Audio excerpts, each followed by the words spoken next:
Welcome to the Couples Academy app. The Couples Academy app is your go-to hub for how to do marriage right. Get started with our app today by perusing our amazing features that conveniently allow you to connect. This app is packed with powerful content and resources to help you grow and stay connected.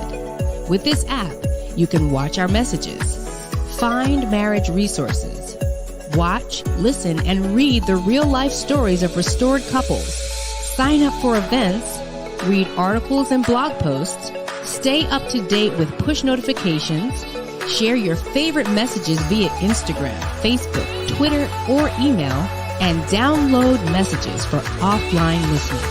For more information about the Couples Academy app, go to couplesacademy.org.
Hello, hello, hello. Welcome to SOS. My name is LaKeesha Hines, and I'm looking forward to taking you on a transformational journey as I save one bedroom at a time. Tonight, I am so excited for what we will be discussing this evening. I have told you, I have prepped you, I have gotten you pumped up and ready to go and excited about this evening. So I hope you got your notepads out, your journal books, or whatever it is that you take notes in so that you can get some good information to be able to share with your spouse or your significant other. Hey, Vashawn. Hi, Shalise. Hi, JG. Hello, Miss Kathy. Welcome. You guys, I'm so looking forward to all of the different topics that we'll be talking about, but I'm especially excited about this one tonight because many times this is something that we skip over, that we want to rush through. We don't want to take our time because we're trying to get to the main event. I don't know about you, but when you go to a restaurant, I order appetizers. A lot of times I get full off of the appetizers before I even get to my main course. And so that is one of the things that we're talking about tonight, the appetizers, everybody, the things that you get before the main course. We are talking about foreplay.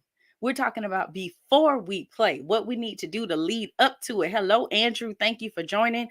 And all of you there, go ahead and check in. Let me know where you're checking in from. Hi, Mrs. Carter. Let me know where you're checking in from. And again, thank you so much for joining me tonight. So previously, we were talking about reasons why wives might say no to sex. And then we pivoted to the fellas and we said, there are certain reasons why men might say no to sex. And so what we're wanting to do now is give you the tips and tools and strategies that you need where hopefully you never hear no again. Did I say yes? Men say yes. I meant why men say no. So that's where I'm trying to get to, everybody. I want people to say yes and not no.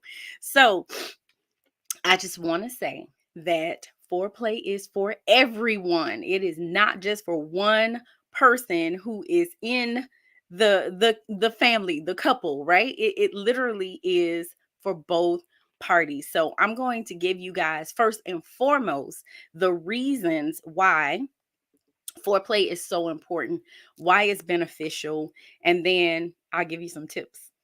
Okay? Buckle up. Okay, so the first reason why foreplay is beneficial, why it's important, is because it actually helps to prepare the body and the mind for sex. Believe it or not, sex is physical, of course, but most of it is mental. It's what happens in your head, which will initiate a physiological response. So, if we're able to engage in some foreplay before we get the party started by stimulating the mind, that happens outside the bedroom. Stimulating the body happens inside of the bedroom.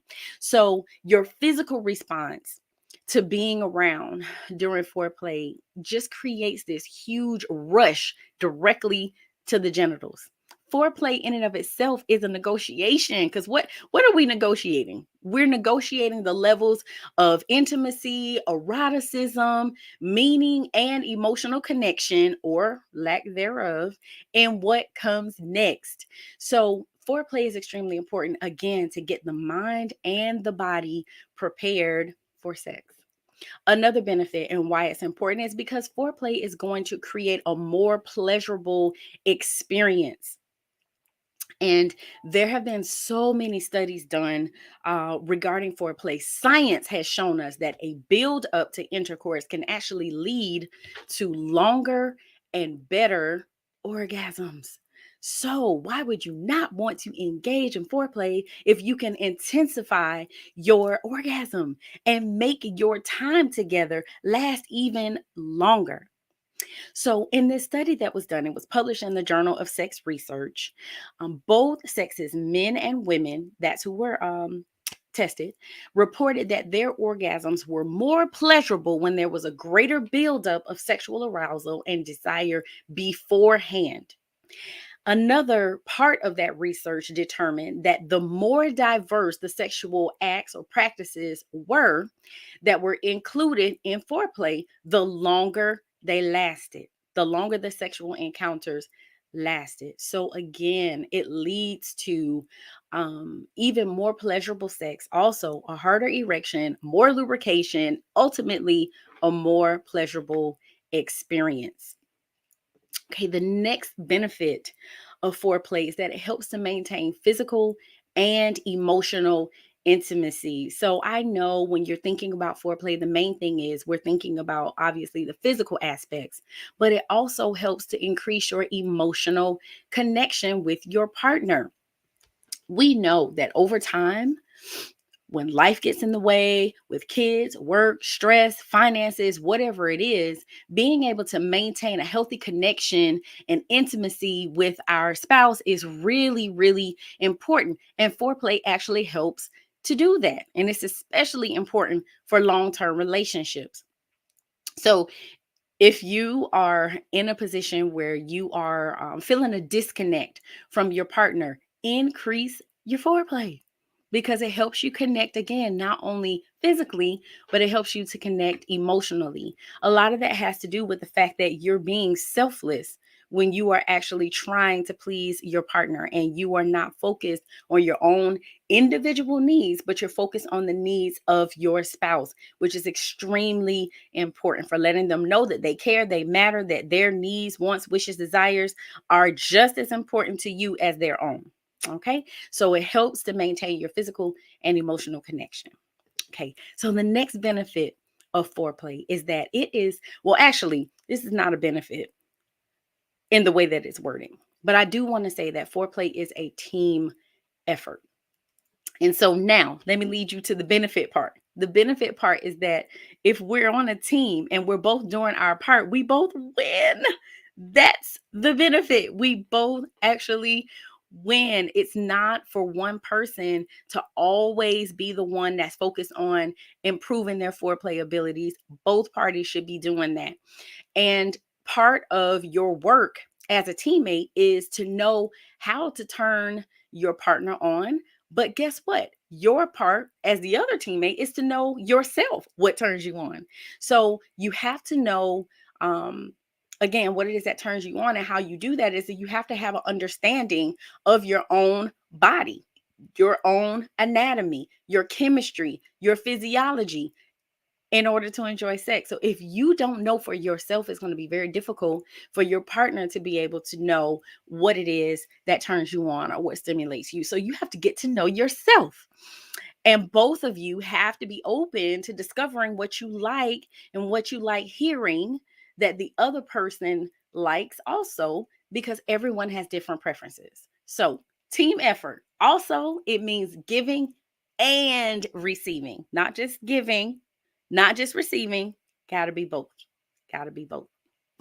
Okay, so I want to stress to you also in this same vein of teamwork and foreplay being a team effort, some of the pieces that get missing when we're talking about sex is communication. One of the pieces is communication. And I know you guys are probably sick of me talking about communication. I'm going to continue talking about communication because it's extremely important. And this is one of those areas where for sure you have to communicate. So, some of the best ways to communicate your wants with your partner during sex is through sounds and through body language. The way that you move, the way that you respond verbally when you're engaging in any type of sexual activity. Because what you do not want to do is engage in a lecture mid session. You do not want to do that. So we have to find ways to communicate effectively and efficiently. And you have to let your partner know if you are being satisfied when you are being satisfied. Don't just lay there, participate. Don't be silent, verbalize. And if you're not comfortable, you're not there yet, that doesn't work, then you talk to them about the sexual encounter later at a non threatening time and make sure to pile on more compliments than you do criticisms. Because the last thing you want to do is make your partner feel insufficient, inadequate, or have them questioning their ability to satisfy you. That causes them to lose their confidence and they may shut down and avoid putting forth the effort to try to please you. And they may just then turn to pleasing themselves, or they may stop having sex with you altogether. We definitely don't want that. Okay. So we're going to take a quick break, and then I'm going to get into how we go about engaging in foreplay. All right. If you have any questions, go ahead and post them in the chat. But I look forward to seeing you on the other side of this so we can go into some tips and strategies. All right. Stay tuned. You are watching SOS.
Hello. I just want to welcome the new persons who've joined us. Hi, LaKeesha. Love your name.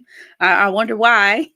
Hi, Gorgeous Wells. Hi, Shalise. Hello, Mrs. Davis.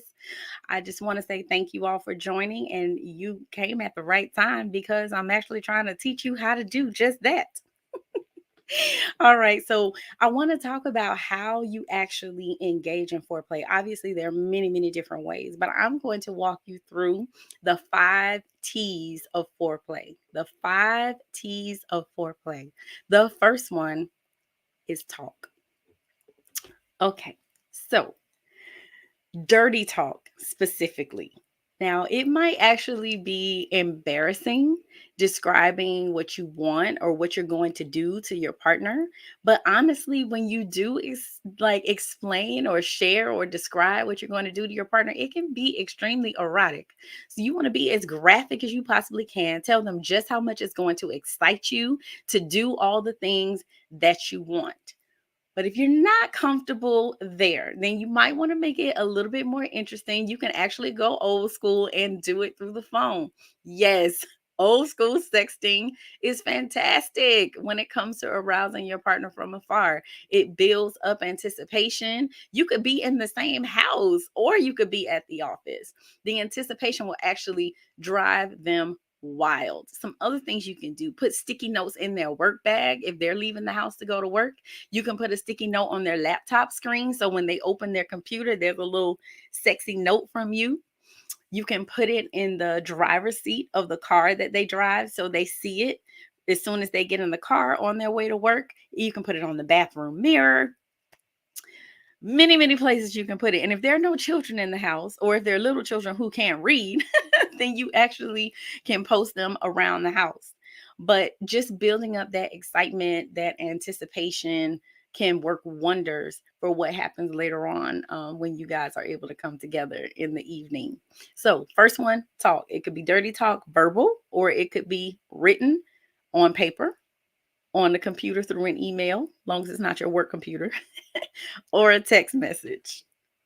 All right. So the second T is temperature. Okay. So temperature really is about setting the mood.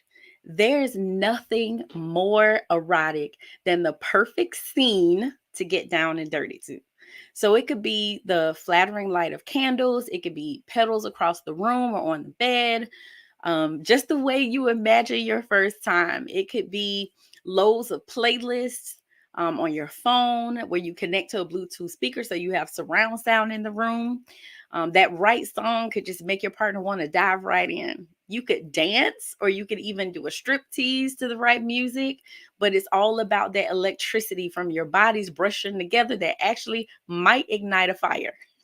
The next part of temperature is to not make it too cold or too hot. Or you could make it warm in the room intentionally and play with some ice to cool each other off. So, temperature is extremely important again for setting the mood. All right. So, the third T, touch. Touch, touch, touch. So it doesn't always have to be the genitals. When we're thinking about foreplay, a lot of times many of us will go straight for the genitals, but your body is a whole playground, and there are so many places that we like to be touched when we're in the mood. So you have to find your partner's erogenous zones and pay special attention to them. This goes back to the team effort, right? With everybody doing their individual part to know what satisfies them, to know what's pleasurable for them, so that they can then educate and share with their spouse. Now, if you're in the mood to spoil and tease your partner, you might want to get some oils and use them to give your partner a massage, focusing on the erogenous zones. You could also incorporate a sexy spread with strawberries and cream or chocolate or both. And you can include eating off of each other as a form of play. So, touch, extremely important. Don't just focus on the genitals. Again, there's so many other areas where you can focus. All right, number 4, toys. All right.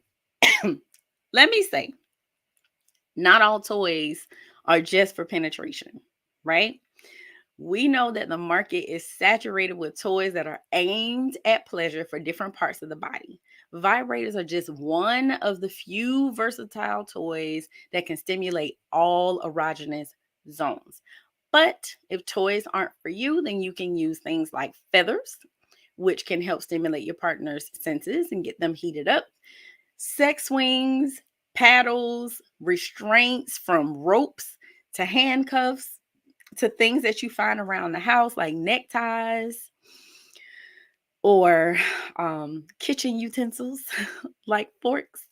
But you definitely want to use different things to stimulate different areas of the body. And if you're not sure what does it for you, then just try, experiment, play around with different things until you find what it is that you like. And if you're really struggling in that area, reach out. I'll help you out. Book a session.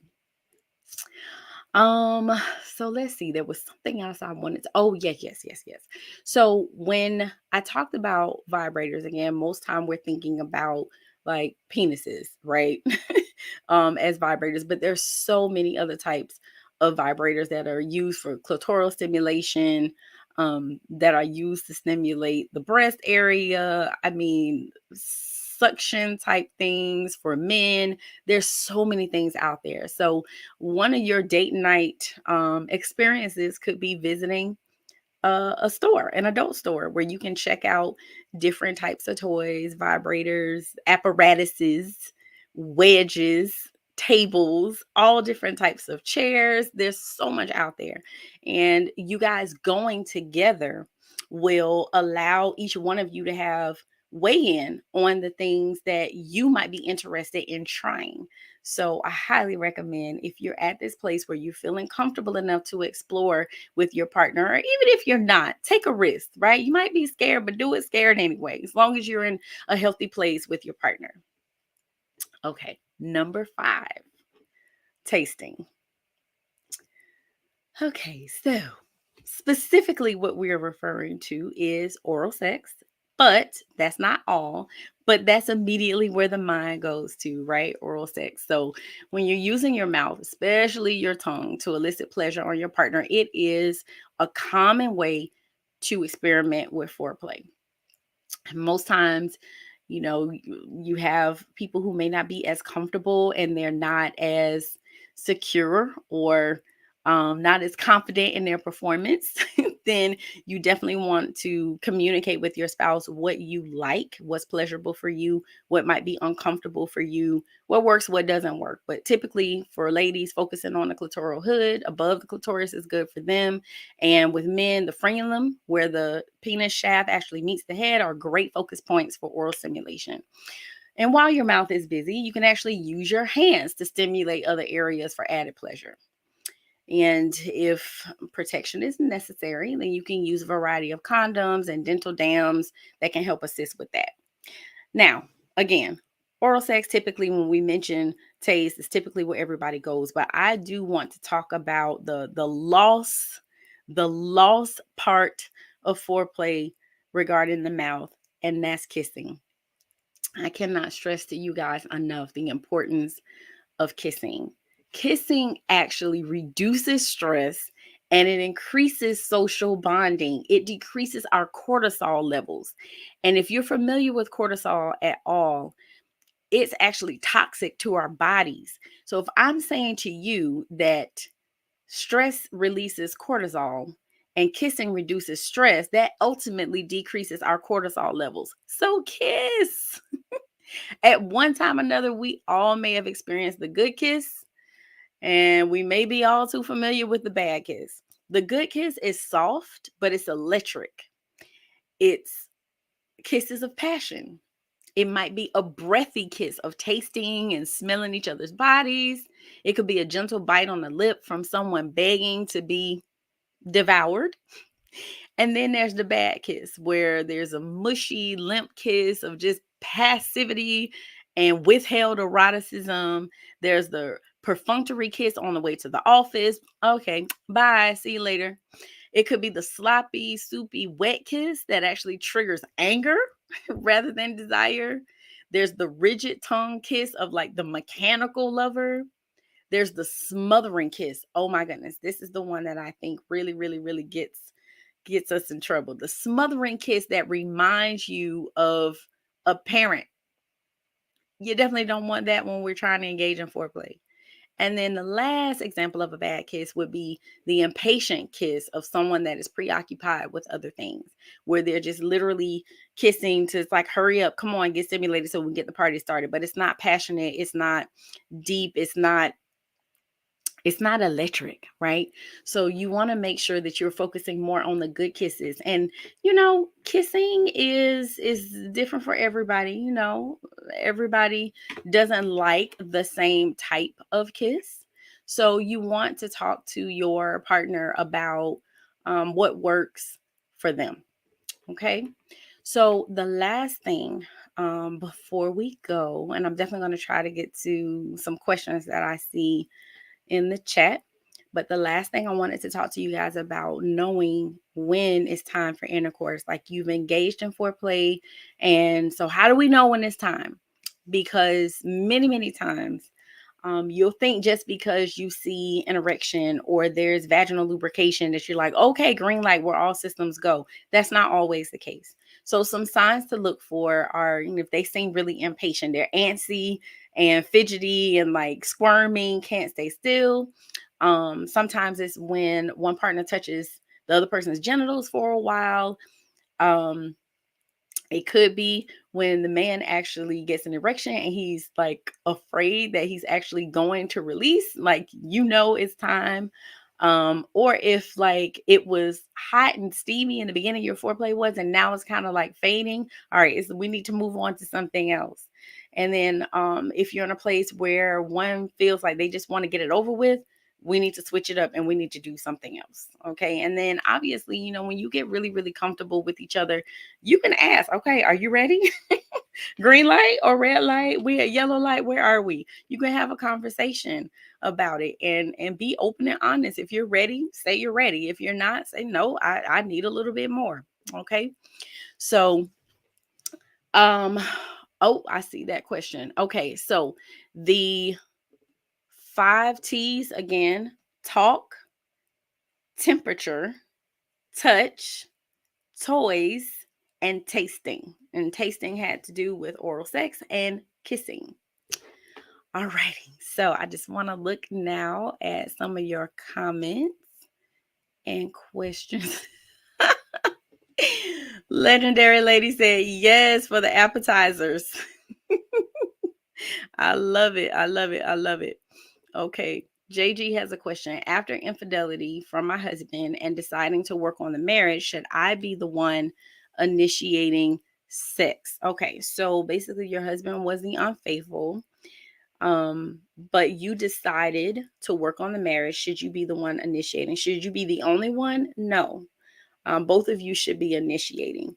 And I'm so happy for your question, because a lot of times the betrayed does feel like you should be the one that's working to make me feel confident, working to make me feel secure. You should be the one that's making the majority of the effort.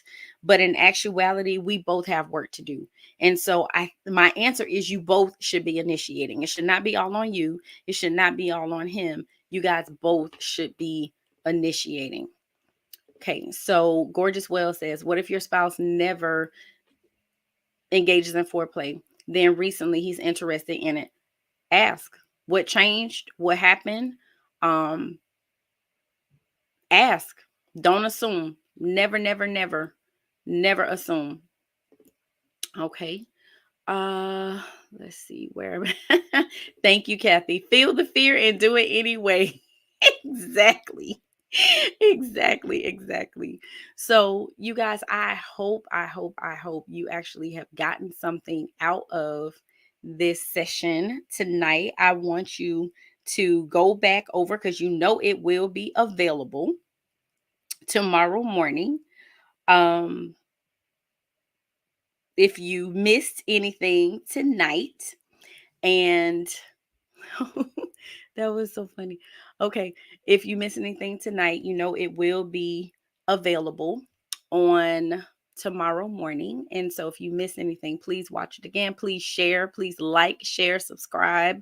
Again, if you are struggling in this area, please reach out to Couples Academy, and we definitely will book a session for you, and we can have some one-on-one private time so that we can hopefully help you to deal with whatever issues you are having and be able to navigate through whatever issues that you might be having. Okay. So again, thank you for watching. I appreciate you guys. Have a good night. And don't forget, every Tuesday night, 9 o'clock, I am here available to you, saving bedrooms one at a time. Thank you guys.